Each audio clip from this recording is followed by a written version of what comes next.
Hey, welcome to the Hired AV podcast. My name is Joe Way, and I am your host. And oh boy, do we have a good one for you today. A good one for you today. All right, so here's a little fun fact, everybody. 160 days has gone by since I recorded the last actual official episode of the podcast. So we had some InfoComm recordings and all that went in. I announced a retirement. Turns out I'm a liar. I'm back, and I'm excited. You know, it's weird because as I've started doing a lot of reflection. We just had the Hetma golf tournament this last week, and where we were able to raise $75,000 for the Prism Scholarship. I know, crazy, right? And it started making me think as I listened to the Prism Scholars talking about their experience, and I saw our vendors out there and supporting, and thought, none of this would have actually been possible if one random day I didn't start this Hired AV podcast, because that's what started it. That's what got us talking to people. That's what created getting Hetma going. And even though I knew BC from our trip out to Panasonic in Japan, but it was kind of that culmination of everything together. And it went, wow, I want to get back and do an episode. And I was like, I got to do it. And it turns out, so Michael, how long have I been talking to you about getting you on? Like I was going to have you on as a guest, and then I quit the show. And so, well, first off, before you answer that, please tell people who you are, what you do. Welcome to the show, and then answer that question. Well, thanks, Joe. After 160 plus episodes, I'm glad to be back. I feel very special. Your welcoming comments there. My name is Michael Gunderson. I work at Highland Community College in Northwest Illinois. We're way up by, we're just a half an hour south of the Wisconsin border and about an hour and a half from the western border of Illinois. We've got a beautiful campus on 160 acres here. I started here in 2007 as an assistant, and in 2010 went full time as the basically in-house integrator for Highland. I've got over 51 classrooms that I have full complements of equipment in, and I've got about 9 very large conference rooms that I manage as well, and digital signage, and I do furniture buying. And I jokingly said when I did the AV Icons interview that I've got a hat with a propeller that spins on the top instead of the multiple hats. It's I have a good time here. I feel like I'm really making a difference doing what I do, and it's challenging at times, but a lot of the times it's a really great time and really a rewarding experience. Yeah, and let's get into that. Obviously, the being a one man band, right? Yeah. Is I wouldn't want to do it. I don't know how you do it. Um, but talk a little bit about um, because we all talk, I'm in a large school, right? With a very large staff. Mhm. Um, so what is kind of your guiding philosophy then? Because I know it's easy to say here, I'm the one, but there has to be something that guides you to say that you don't say it scarily, right? Like I could be No. freaked out if I said that. You're like, yeah, this is the way it is. So what is that Yeah. guiding principle? The guiding principle is to make sure I I used to in a previous life before I started at Highland, I was a professional videographer, and I did training all over the country for videographers for the editing systems that I sold and used. And my guiding principle is making things simple for people to come in and use without having technical difficulties the minute they walk through the door. I want somebody's user experience to be spot on from the day they walk in the door and till they leave. And I'm really proud of that overall vision that I have for the department. I work with a great team of IT folks that manage all the hardware, the PCs on campus, so I don't have to work with that. And then you talk about being freaked out. I would do that then if I had to do desktop work too. But going with a standardized, similar system in every room where people can walk from room to room to room, that's it. That's what makes it for me. If the teachers and the faculty and the conference center patrons that come here from the outside of Highland can have a great user experience and use the equipment and get their message across to teach, that's what's important to me. Yep. So, one thing I love about that, because And I every time I talk to someone from a community college, there is just different words they use. There's verbiage, there's a connection to what's being done. I think we all like to say, especially the, kind of, the R1 schools, the kind of brick and mortar, Mhm. red brick schools, but there is a different sense of that connection to community, connection to identity, Yeah. that I always hear from community college people. And I think that that makes just a huge difference in the way you go about, serving the, because your customer base is also different, right? It's the Oh, community. yeah. You know, how does that inform what you do? Oh boy. For the community, surprisingly, we did a survey on just our large conference room once, and this was pre-COVID. But the 3 years we looked at, we had 20,000 to, I think it was 36,000 on the busiest year, of outside folks that came through that large conference room. And I the people that are getting the information from whoever is using the conference center, if they get that information and they see Highland, that might be the only room that they ever see too, that Mm, conference room. So number one, the presentations have to be dynamic and the equipment has to work. And the same with our classrooms, with our lifelong learning programs. When we have people from outside coming to our campus, I want them to see an invisibly installed system that's easy mhm, to operate. Same with the faculty too. I have a lot of students that in speech classes, and those mass communications, they use the equipment in the room, so they will log in and do a presentation. It just has to work. yeah, no, absolutely. Well, and I think that too, it's interesting because if you look at this as, kind of being yourself, do you have student staff too that help you as well? I have not in a couple years. I just haven't had Wow. luck bringing somebody in. Wow. Well, I shouldn't say that. We had an IT student for 2 years. He was a college now student. He started with us at 16 years old.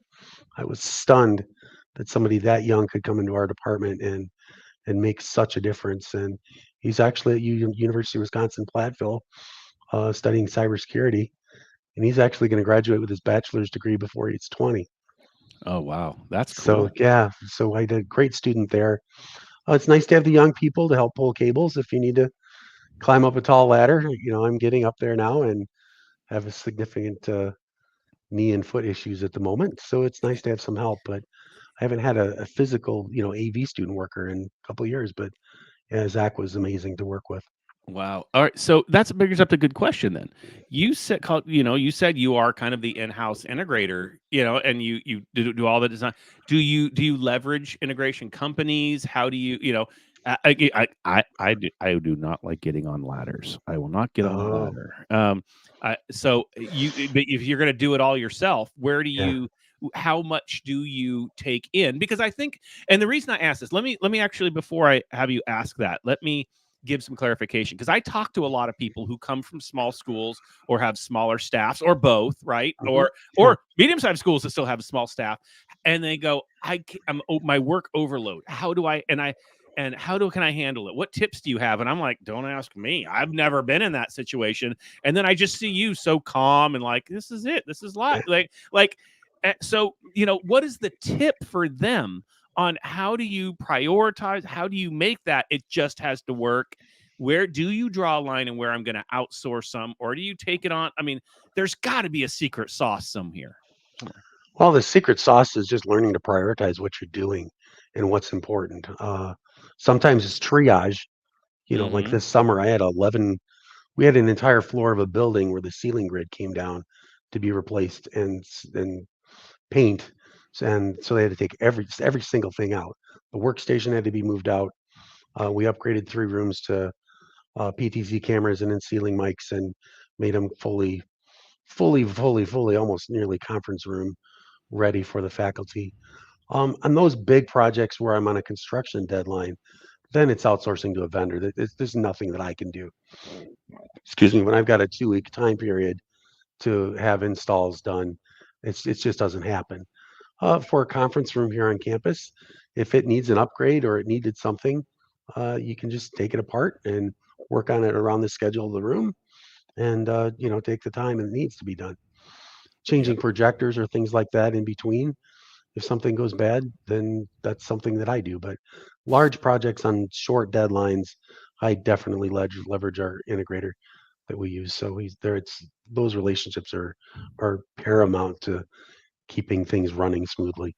Yeah, no, I love that. I love that because just the idea of prioritization, right? And I Yeah. think, you know, a lot of times I think that's really hard for our people to do, especially when you are also in a support mode because Yes. everything becomes a priority, right? And the priority to one customer is, a different priority to different customer versus your provost office versus your VIP customers versus the classroom Mm. versus. And so to everybody is the priority, but to you to now say, I know where I'm going to prioritize my focus. I know, and probably that changes throughout the year, right? I mean, when Which 2 weeks of every summer. day, Yeah. Oh yeah, those yeah, prioritizations. If I've got a large group at our conference center, I've got a small desk in my little control room, and we had I think about 40 principals from the area high schools here through the regional office education doing some training. I hung out in that room and I did my work that I had to do at my desk there all day just to make sure the experience was good for them. They yeah, jumped in and out of Zoom meetings. So when that schedule hit where they had another Zoom meeting, I'd pop up to the podium, make sure they had a chance to make sure everything was working properly, and they went back to my room. So it you have to leverage again your time and your resources in a way that you can actually get things done. yeah. Absolutely, absolutely. Because it's funny because I just heard you on the EdTech podcast with Aaron and the crew, and you're like you did that on like day 2 of classes. So, obviously you prioritize well because nobody else would show up to a podcast recording as a one man band on day 2 of classes. Well, that's I'm really really fortunate. I've got a faculty member who walked into my office, and I said this on that podcast too. Came into my office one day, just unannounced, just came in, and he says, "Mike, you know what I like about you?" And I'm like, "Well, what?" He goes, "Your stuff just works." And I'm so fortunate that the uptime in my classrooms, the way they're designed, is so good that I've got the opportunity to not have to run ragged those first 2 or 3 days of class. And this, like I said, too, standardization. You get new faculty, you spend some time with them the week before classes start. They get familiar with one class and they go, okay, what happens if I walk over here? I'm like, well, come here, let's show you. And they walk in and they go, it looks the same. Yes, it's exactly the same. So that helps. Yep. That's very, very key for me is to make sure that everything is very similar. Uh, Prior to that, uh, me coming here and doing the work and the design work and designing how classrooms were put in and the user experience, we were using whatever the integrator or whatever bid uh, came up. So we had so many different kinds of touch panels and buttons and projectors, and it was a little bit I don't know uh, complicated for faculty. Hmm. And so I said use the catchphrase, this room screams, Mike, come and help me. And I don't want that to happen anywhere. Love So that. I want somebody to walk in the door and use it. So if that weren't the case, I would be a basket case. So Oh, I love that so much. So now, well, my mic just got louder. That's great. I'm wondering, like, why was I so quiet? And now I'm loud. At least in my own ears. And so I don't know if you audience just heard me get loud, but there you go. Um, so I'm looking at your LinkedIn, a little behind the scenes. I do keep people's ooh, LinkedIn open when I'm doing. 16 years and 11 months. yeah, Are you there? Talk about that journey. As you reflect back, being somewhere for that long is one thing, just in a career, but talk about the journey. How did you kind of form it into your, kind of your own, go back to the secret sauce, your identity, your stamp on it, mhm, and what it was like, and your growth in your career process. yeah. Just kind of reflect on that for a sec. Well, when I started in 2007, I think we had about 6 rooms that had permanent equipment in them across campus for LCD projectors. We were pushing carts everywhere. And still remember my first project as a part timer. I started here for the education benefit too. That was My ultimate goal was one of my biggest regrets in life was not getting my degree. Dropped out of college when I was 19 and got a job and didn't go back. So I thought, let's go with the education benefit. And so I did. But when I got here, those rooms were installed. We didn't install anything ourselves. We were completely 100% contractor dependent. Mm. Well, I grew up with a great dad, and he's still an amazing dad. He's who taught me how to do things. Tools cut holes in walls, and I came up with a plan once to replace some projectors in some of these rooms that had really, really old ones, and then move those old ones to rooms that didn't have anything at all. Mm-hmm. And the vice president and my current at the time IT director said, "Well, let's do it." So we did that, and it evolved. And uh, back then, with VGA cables, it was very easy to install equipment. Mm-hmm. Drop two VGA cables, one for a laptop, one for the desktop, and you were done. So I did a lot of those around campus, and then unfortunately, the head of the AV department in late 2009 had a stroke, and one of the biggest compliments from her is when I went to see her in the hospital, and she said, "Mike, I'm glad you're in the department, and I'm glad that it's not going to fall apart." Well, Oh yeah. so that stood the hair up on the back of my arm and gave me goosebumps when she said that. And she came back for about 8 months afterwards and said, "I just don't want to do this anymore," and they put me on full time. So at that point, it was my biggest goal, Joe, was to move from a reactionary department, running around like a chicken with my head cut off, pushing carts everywhere, to applying for some bond funding and trying to get some technology permanently installed in the rooms, and trying to keep them similar and the same. So Mm-hmm. yeah, and that current IT, the director at the time, my boss, after about 2 years, he says, "You know what, Mike?" He says, "You've done an amazing job. You've turned this department from reactive to proactive in 2 years." And he says, "That's impressive." So I like to be proactive. I don't like to try to. I react well. When I talking to one of the regional office education people, I said, "I'm an undiagnosed ADHD kid," and she said, "ADHD kids can react and pivot without Yep. even blinking and handle it well and don't get completely stressed out and hands shaking." And yeah, that be me. That's perfect definition. So yeah, Absolutely. it's my vision is to keep it proactive. I'm already working on projects. We've got our current bond cycle's going through for funding. I finished the projects that are on that for AV wise, but I'm already starting to schedule the stuff for 2029 of what really needs to be done. 2029. Yeah, a Wow. lot of a lot of classroom switchers and things. And it's nice because the inventory I've taken that and put life cycle dates on equipment when it needs to come out, when would be the appropriate time to do it. So I've kind of always got a to-do list sitting there in an inventory. I just use Microsoft Access. Small enough school, I can do that. Mm-hmm. Just run a query on date, and I can come up with equipment that needs to be replaced and start projects. Now, I those projects again, when they're very, very large, you asked about how do I manage it and how do I leverage my integrator. Those projects, when I have to replace 22 switchers in a summer or upgrade 22 workstations with latest something, that's not something that I can do and as on my own. So I Mm-hmm. rely on them heavily. So yeah, I'll prepare a quote and I'll have it probably beginning like 2027. I'll probably have current quotes, send it out to them for quotes so they can be sitting on it. And 2028, the submissions will probably start for projects, and by 2029 funding, I'll have projects ready to go. So Okay, so it's now just time. you we can't let this go by because you just said something that I will guarantee you I could do a poll right now. No one does that much advanced planning in this industry. Because here's the excuse I hear all the time. I will never get the funding. They want me to push all the equipment. I never know when I'm going to do this. But you are so proactive in your refresh cycle and in what's coming and where you're going and how you're going to handle it. That's got to be part of that secret sauce. I mean, it has to be because you're It is. always forward thinking, not always reactionary. Yeah, and we're very, very fortunate with our bonds, their backdoor referendums or whatever you want to call them, for funding. Mine have gotten a huge, they go through a prioritization process of projects, but since mine cross over from humanities, social science to technology to nursing to math to art to music. Usually those upgrades cross every single department on campus, every single division. They generally get prioritized pretty high, especially since it's absolute necessity.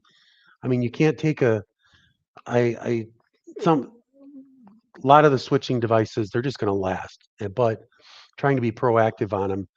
In 2029, I'm going to have some of the Extron switchers that we originally put in that are going to be 15 years old. Hmm. It's getting that's time to really start replacing it, and it's a necessity to replace it. So when it's presented that way, look, these things are 15 years old.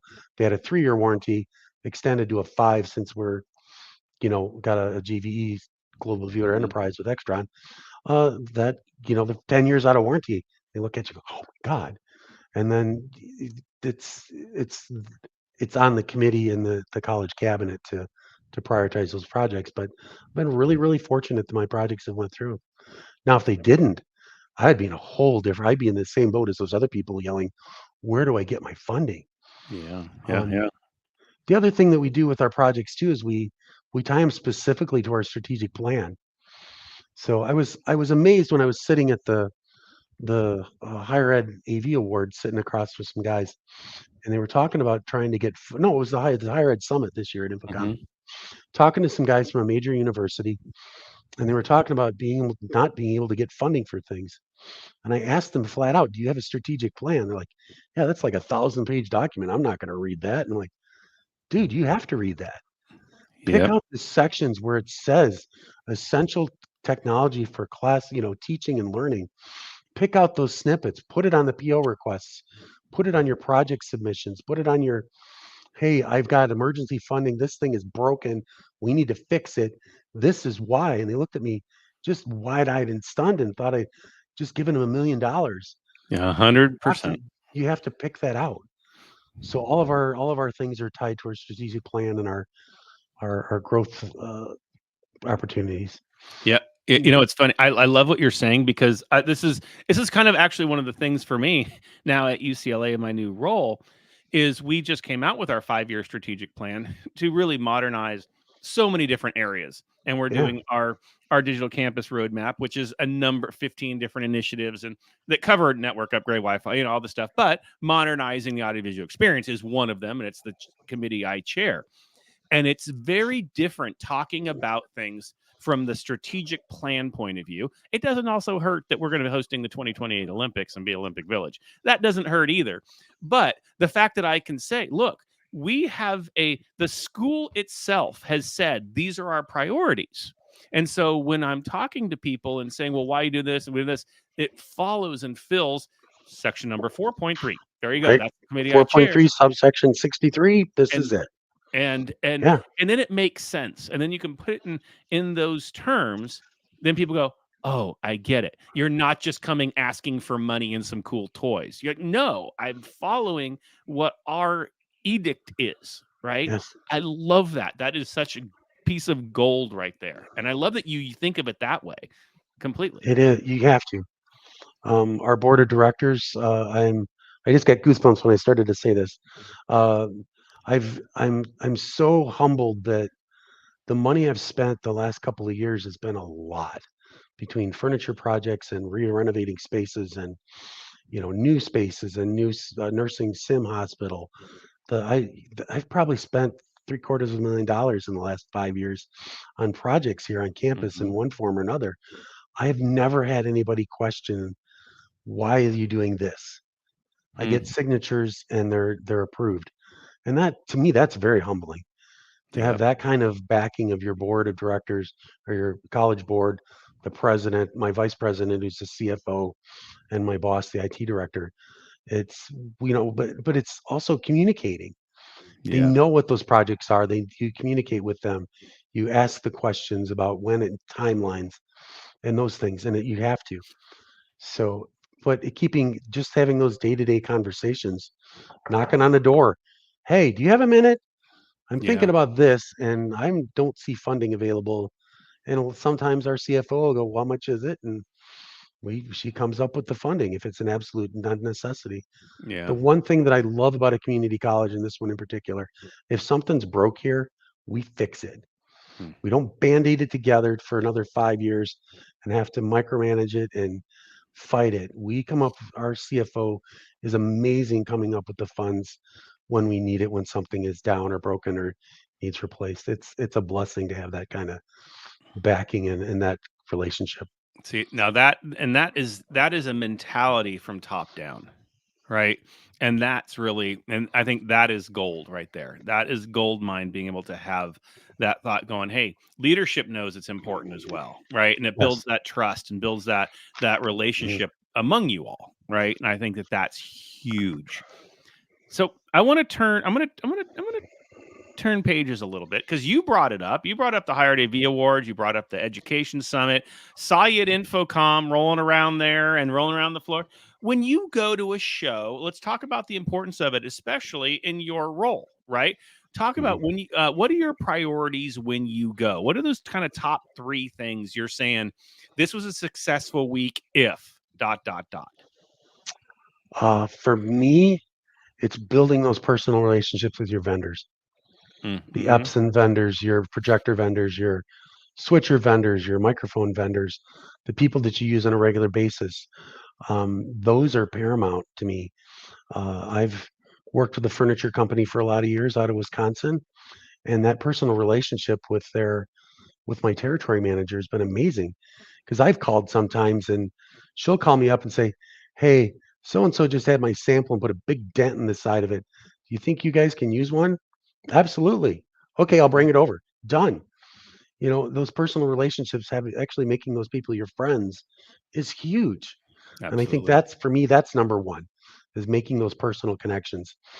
Two, the networking. I had a great time at the Higher Ed AV Summit, Yeah. and even hanging around the HETMA booth, talking to people. I learned so much just hanging around talking to people at the bigger schools, the smaller schools, and it's nice to. I thank you again for co-founding that organization because it's, as a small community college, I have a voice.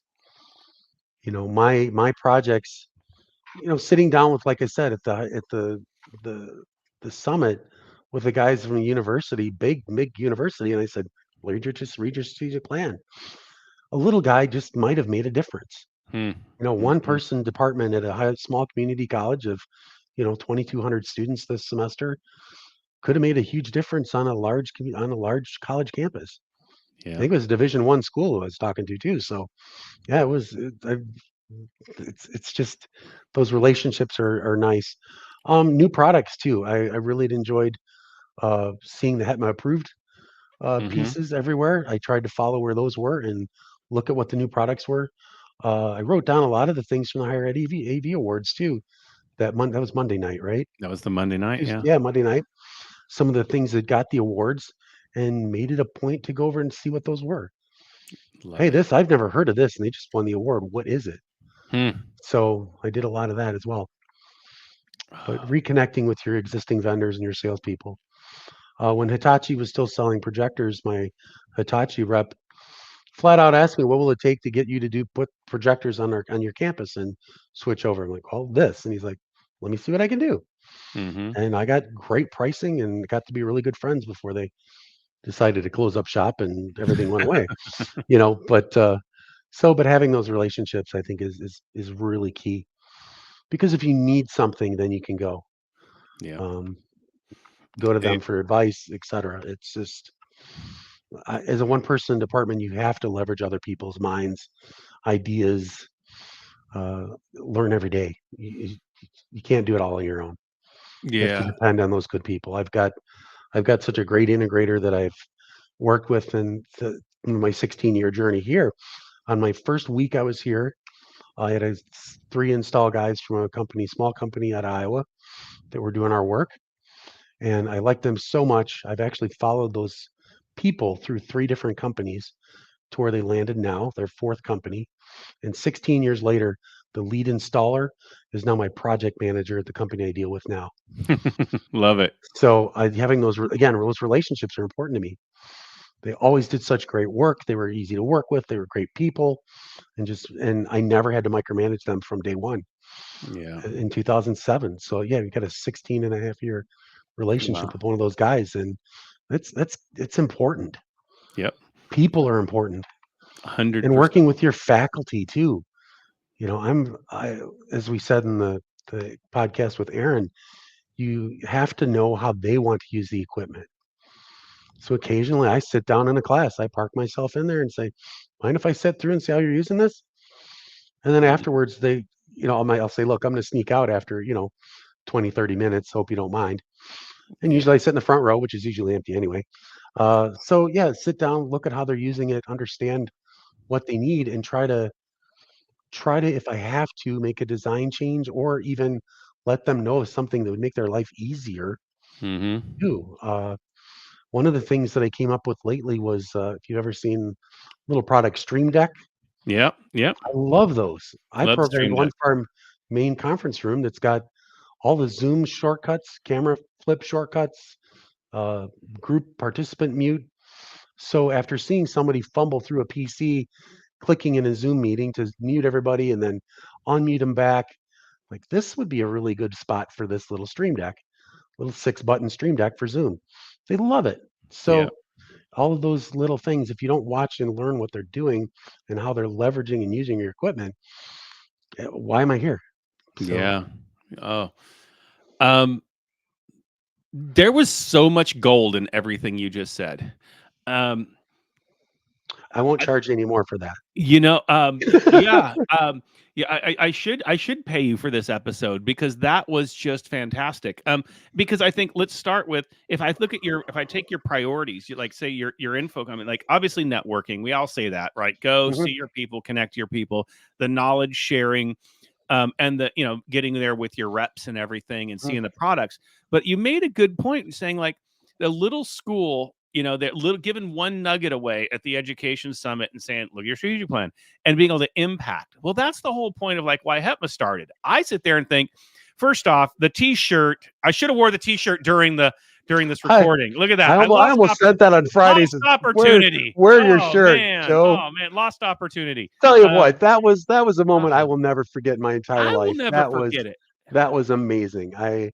When I sent that to Erin the first time, she goes, "Oh my God, you have to do this." And like I said, being a board graphic designer and the guy who owns a Cricut, I can do some serious fun.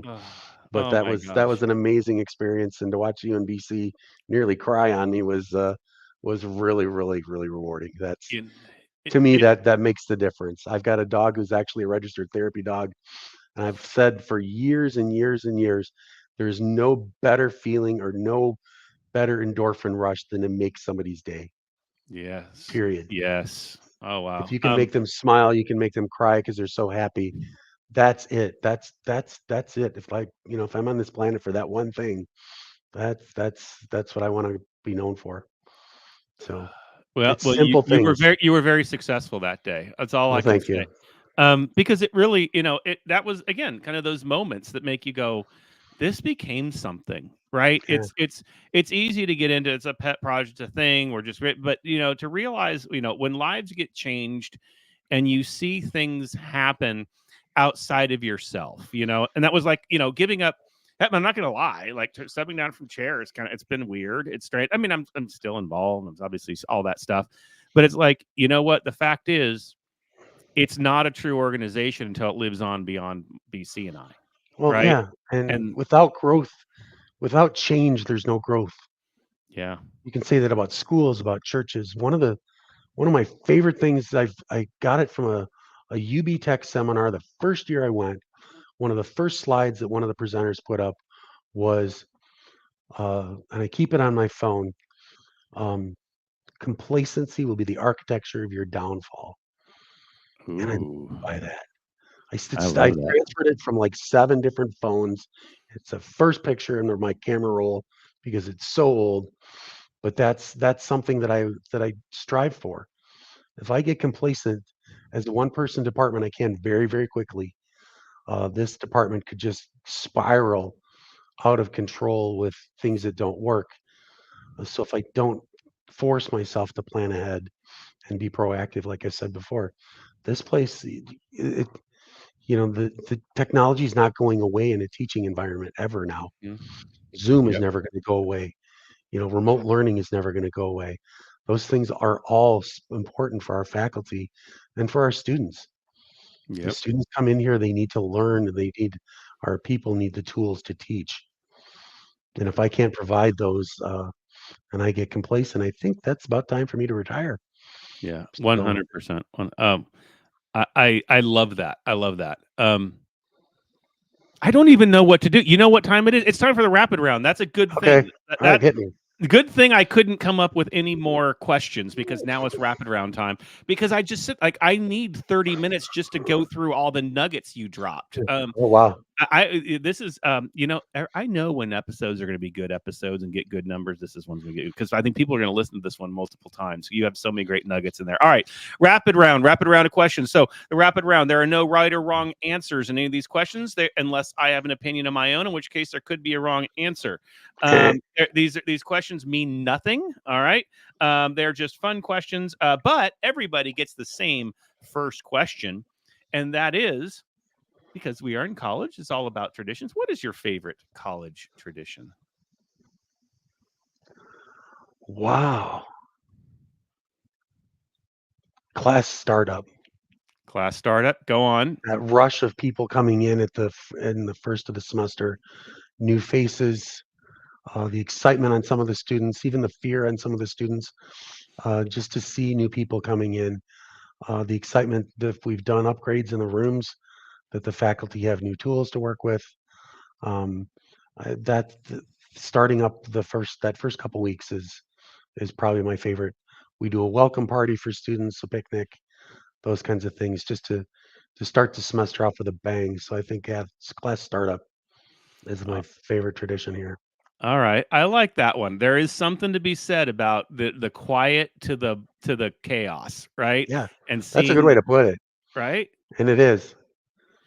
All right, Or I like or that. chaos leading up.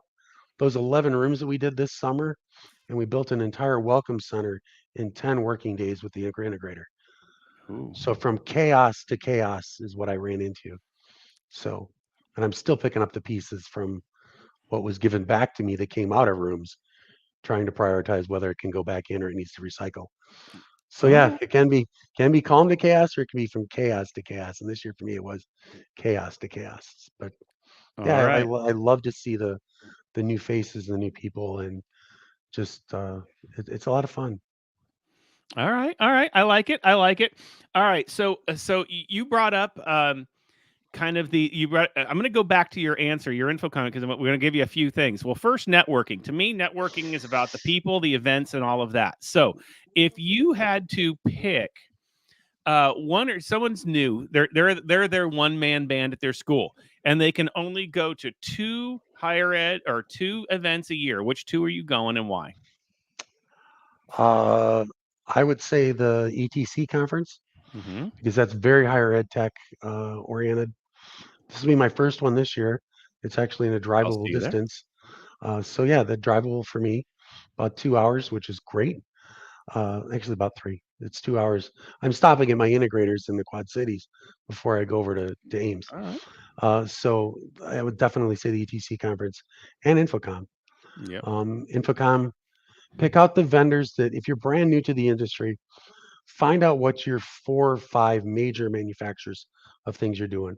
If it's microphones, if it's classroom switchers, if it's document cameras, if it's interactive displays, camera technology, sound bars, cameras, PTZ cameras. Find out what your major technology people are, and try to find out and make appointments with those reps that handle education in your market, in your area, and take the time to get to know them if they're there, and let them lead you through the booth. There's so many things that can just open your eyes when you go to those booths at InfoComm, and use your camera on your phone to take some notes Mm-hmm. of products that you like, that you can look up later when you come back, and try to understand what's out there for you and the tools that you can use to make your life easier. Absolutely, absolutely. Well, that two great choices, and I will see you at ETC in a couple Yeah. Oh, well, so cool. like a couple of weeks from now. Yeah. Yeah, and oh, so we are recording this on September 16th, even though you are listening to this on September 24th. Okay, so let's see. Next question. I am a foodie. I love. All right, so when I come out and visit you one day, when I come by, you're going to show me the campus, but then we're going to go eat. What are we eating? What are we eating? What are we drinking? Where are we going? Oh, two places that I highly love. In here in town, we actually have a place called This Is It Eatery. It's been on one of the, oh, I can't remember what national television show it's been on, but the food is amazing. They've got a pretzel burger that'll just make your mouth Uh huh. water. Uh It's huh. just the food there is amazing. The other one is Poncho and Lefty's Outlaw Grill in Monroe, Wisconsin, just in half an hour north of us. That's probably my, if we go out and we want to go someplace, for the two of us, my wife and I, to celebrate, it's Poncho and Lefty's or it's This Is It Eatery here in Freeport. Okay, so all right, see, this is where I look at your screen. It said Northwest Illinois, and you say, "Well, I'm going to Wisconsin." To me, that sounds like a billion miles away. Nah, You know, you it's a all 20 you minute 20-minute car ride for me. you East Coast, Northwest, Midwest people, how you go from state to state, I don't get it. You know, it just Yeah. Where I live, if Illinois would or Wisconsin would annex the first 2 miles of the top of Illinois, I'd actually be a Wisconsin resident. So where I live, I'm actually 2 miles from the border. all I right. jokingly used to say I can smell cheese from my house. There's a whey processing plant less than a half a mile from where I live that processes the byproduct of cheese making. All right, then I got to know next. You set me up for the next question. The one thing that makes Illinois better than Wisconsin, and the one thing that makes Wisconsin better than Illinois. That's a two-parter. Ooh, that's a good one. Um, and honestly, if I weren't working where I am and living in the house that my wife grew up in, we might be living in Wisconsin. This might be a little Mhm. different, but boy, the Illinois one, I would say really Highland is different than Wisconsin. This place is a gem of our community and our surrounding district and I think the 7 counties that we serve up here in Northwest Illinois. This place is our pride and joy, I think, of our communities and our students. That I think is there's other technical colleges in Wisconsin that are right over the border from us, but I don't think that from what I understand, the people that have left here and went there, they don't like it as much. So I think Highland for Illinois is All me. right. And Wisconsin, cheese and roads. Cheese God, the and roads. country, the beautiful country roads to just take off and go for a ride on. Um, And it's amazing. I know that everyone up that area will kill me because I'm going to get this wrong. But isn't that where Spotted Cow's from too? Spotted cows from New Glarus, Wisconsin. Yes. See, oh, I got that one right. See, Do you so want do you want me to bring you a 6 pack of spotted cow to ETC? do you think I can say no to that? Okay. I mean, You want me to how fill do my I? trunk with spotted cow? You know, Oh, you got to get it back on I an got to get airplane. it on an You're not airplane. driving. It's got to But get yeah, on no, an airplane. I'll bring a 6 pack of spotted cow and we can have a spotted Oh, cow together up there we go. in Ah, Ames. oh. You know what? Now I'm really excited. Not that the conference wasn't going to be Yes. good already, Well, and I but would take now if I'm you came to really. this area, we'd go up to New Glarus, which is only 45 minutes from me from here, and you could take a factory tour.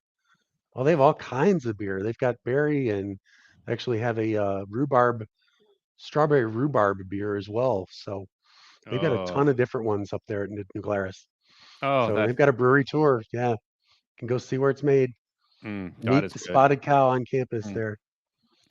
So I really love the one thing Wisconsin in this area has got going for us. Monroe, New Glarus, some of the smaller towns, they really, really are proud of their heritage of where they came from. mm. Monroe and New Glarus being primarily a Swiss heritage town and being married to a half Swiss, half German woman, that's important for us. So the community in Wisconsin that we hang out a lot is New Glarus and Monroe, which are Swiss towns. So they really take pride in that. I don't think Illinois does enough of that. So Mm. we could learn something from Wisconsin. I like that. I like that. All right. Oh, you got me excited now. All right. Last question. Now, this one is it's kind of this is an interesting one. Everyone gets the same last question too. It could be inspiration, whatever. So you get 1 minute to talk about anything you want to talk about. This is now your show. Oh, I've had everything. This doesn't have to be tech. I've had everything on earth you could imagine well, from I'm major gonna to this to this. hit you with one All that right. you won't know. So you got Um, 1 minute, and time starts now. Go vasculitis. It's a rare form of an autoimmune disease. There's a lot of different ones. Vasculitis Foundation is a good source. It's an autoimmune disease that I've been living with since 2012. It's very, very, very hard to diagnose, and people live with it like me for probably 6, 7 years before they even are diagnosed with some significant health issues. May is actually Vasculitis Awareness Month, so it's a time to do that. But have people look at it. Kawasaki's disease, Wegener's granulomatosis, um, Churg-Strauss syndrome. A lot of these things that are rare things that you don't know, that you may have heard in the back of your brain in an episode of House or something. That's my goal, is to educate folks on vasculitis and what it is. I attend the symposium every 2 years, regardless of where it is in the country, where we learn about the new treatments, new state of the art things, the medical trials. I actually have an appointment with a vasculitis specialist at downtown Chicago at Northwestern Medical Center later in the month. So one of the premier doctors in this disease is right, an hour and a half or 2 hours from where I live. So I'm very, very fortunate. Wow. Wow. That was a great minute of his show. Because I just applaud you for getting out there. I think every cause, anything with it can impact people, getting the word out. Yeah. And because a lot of people live with things and live with either diseases or, I mean, Mhm. whatever, Yeah. whatever, kind of their challenge that they're facing. And a lot of times people are afraid to talk about it. So big kudos Yeah. to you to Yeah. bring that out. So I love that. And where can people go to learn more about that? Vasculitisfoundation.org, I believe it is. But Vasculitis Foundation, Dr. that's the, Google will help you yep, there. Dr. Google, Vasculitis Foundation. There's very, very great things written at Mayo Clinic about specific diseases. So if you are diagnosed with something once, it's nice to read through. They can give you a treatment, what it is, where it came from, how it's diagnosed, what you can do to treat it. Most of these vasculitis are permanent. They're treatable, not curable. So you're going to live with them for a long time. But again, the other important thing is get involved in a community of people, you Yeah. know, and help each other. I'm part of a vasculitis, a Wegener's granulomatosis, or it's called GPA now, granulomatosis with polyangiitis, support forum where you can get on there and tell people, because some people are really, really freaked out when they Hmm. get something like this. And it's nice to know from guys like me who've had it for, well, since 2012, so 12 years, and I'm doing okay and living a life. I'm working at a college and I'm working full time, and you can do it. Yep. Uh, yeah, it's a struggle some days to get yourself out of bed in the morning when things hurt, but uh, it, it's not a death sentence when you get something like this. 30, 35, 40 years ago, it was. There was no treatments, no cures, no nothing. It was, here you go. You got 6 months to put your things into order. But yeah, it's very it's encouraging. And then, like anything, be a lifelong learner about it and learn everything you can about it. Don't just digest the bad things that can happen, but look at the success stories for people that actually have done extremely well on with the same thing that you have. Wow. So I love that. I love that's that so much. important. Wow. Thank you. Yeah. Thank you very much for coming on the show. This was Oh, it's been a fantastic. And pleasure. I could not have asked for a better comeback show than this one. Well, The thank very you. That means a great deal to me. so the very last and most important question is, how can people get in touch with you in case they want to learn more about you and They anything? can find me on LinkedIn. Michael Gunderson CTS, I think, is Yep. what comes up. Also, you can go to highland.edu, look over our website. We offer classes remote and online classes as well. So if you want to take a class at Highland, we'd be glad to have you. We'll steal Wow. some of your USC students and they want a smaller class Or UCLA, right? Yeah, but you know what? You can steal all of USC's because now I'm at UCLA. No, still, but I'm also an SC alum, so I'm always connected. No, thank you so much for coming on the show. So everybody, hopefully you enjoyed this. I know I enjoyed it. Reach out. We're losing your mic, Joe. I'm losing my mic. Here we go. You know what? I think it happens when I do the outro music. Oh, It okay. doesn't like mixing the outro music together. See, I'm going to Got a lose it. ducking. Yeah, it doesn't like There you go. now. Oh, there we. Oh, well, we're rocking now. Now we're rocking. Okay. So everybody, find me. You can find me at Josiah Way on all of the socials. You can find Hired AV at Hired AV on all the socials. Of course, connect and join hetma_org on all of the socials. And with that being said, goodbye. Hold on. All right, we're still here. I got to put the thing up. There it is. There's the closing slide. This is, you know what? I get a little grace here, everybody. This is my first time back in 160 days. Okay, we'll see you all, and goodbye.